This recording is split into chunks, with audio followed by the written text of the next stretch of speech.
Mm. It was so good.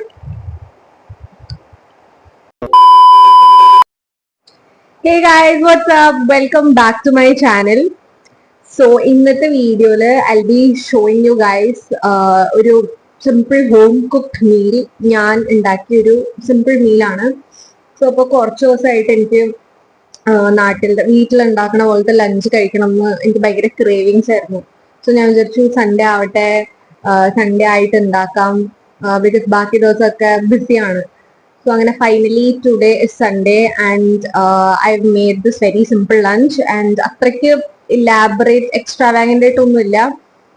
ചോറ്, കുറച്ച് കറി, അത്രേ ഉള്ളൂ. ഭയങ്കര സിമ്പിൾ കറീസ് ആണ്.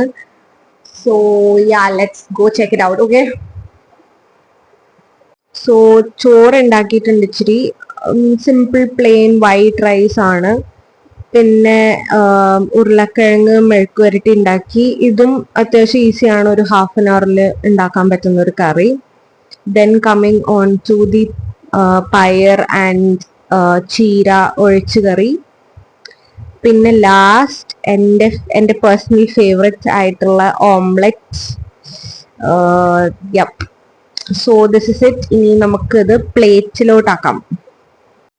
സോ ഇതിപ്പോ ഞാൻ പ്ലേറ്റ് ചെയ്തു. ഇതാണ് നമ്മുടെ വൈറ്റ് റൈസ്, ബസ്മതി റൈസ്. പിന്നെ this is the palak and പയറ് കറി. പിന്നെ ഇത് ഉരുളക്കിഴങ്ങ് മെഴുക്ക് വരട്ടി. ഇത് ഓംലെറ്റ് ആൻഡ് എൻ്റെ ഫേവറേറ്റ് മാങ്ങ അച്ചാർ. Looks so good. സോ അങ്ങനെ അവർ ലഞ്ച് ഇസ് ഹിയർ. അപ്പൊ ഞാനിത് കഴിക്കാൻ പോവാണ്. അപ്പൊ ഫസ്റ്റ് കുറച്ച് പയറ് കറി ഒഴിക്കാം. എന്നിട്ട് കുറച്ച് പൊട്ടറ്റോ മിക്സ് ചെയ്യാം.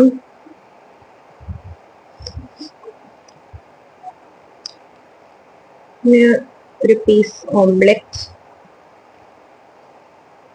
കുറച്ച് അച്ചാറ്,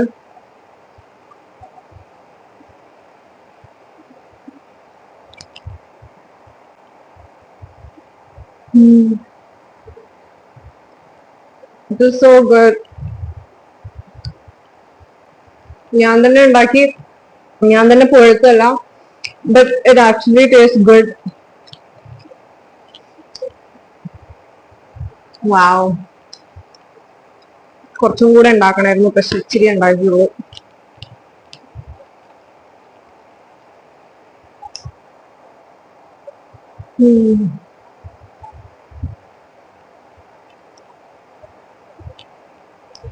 I swear guys, this is actually pretty good.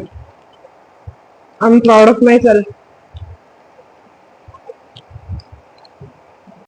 One eternity later. ഞാൻ വീട്ടിലുണ്ടായിരുന്ന സമയത്തൊന്നും ഞാൻ ഇങ്ങനെ ചീരയൊന്നും കഴിക്കില്ലേ. പക്ഷെ ഇവിടെ വന്നപ്പോൾ എൻ്റെ മുടി ഭയങ്കരമായിട്ട് കൊഴിയാൻ തുടങ്ങി. സോ എൻ്റെ ഫ്രണ്ട് പറഞ്ഞു ദാറ്റ് ചീര കഴിച്ചാൽ മുടി കൊഴിച്ചില്ല നല്ലതായിരിക്കും. So that's why I made ചീര ആൻഡ് പയർ. എനിക്ക് ഓംലെറ്റ് ഭയങ്കര ഇഷ്ടമാണ്. eggs have been my favorite since I was a kid. അപ്പോൾ ഓംലെറ്റ് ഞാൻ അധികം തൊടാതെ ലാസ്റ്റ് കഴിക്കും. ചോറ് കഴിച്ചു കഴിഞ്ഞിട്ട് ലാസ്റ്റ് മുട്ട മാത്രമായിട്ട് ഞാൻ തിന്നും. ഞാൻ അതുകൊണ്ടാണ് ഇത് തൊടാതെ അധികം എടുക്കാതെ വെച്ചിരിക്കുന്നത്.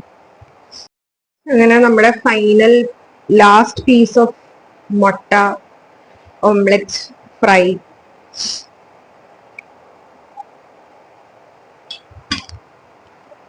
കഴിഞ്ഞു. It was A good meal. കുറച്ചും കൂടെ വേണമായിരുന്നു. കുഴപ്പമില്ല, നെക്സ്റ്റ് സൺഡേ ഉണ്ടാക്കണം. So if you are someone who lives away from home, അല്ലെങ്കിൽ outside of Kerala like me, എന്നിട്ട് വീട്ടിലെ മീൽസ് മിസ് ചെയ്യുന്നുണ്ട്, വീട്ടിലെ ഫുഡ് മിസ് ചെയ്യുന്നുണ്ടെങ്കിൽ make sure that you watch this video so that you get reminded of home. And like, share, subscribe, and I hope you guys liked my video. And yeah, that's it. Bye.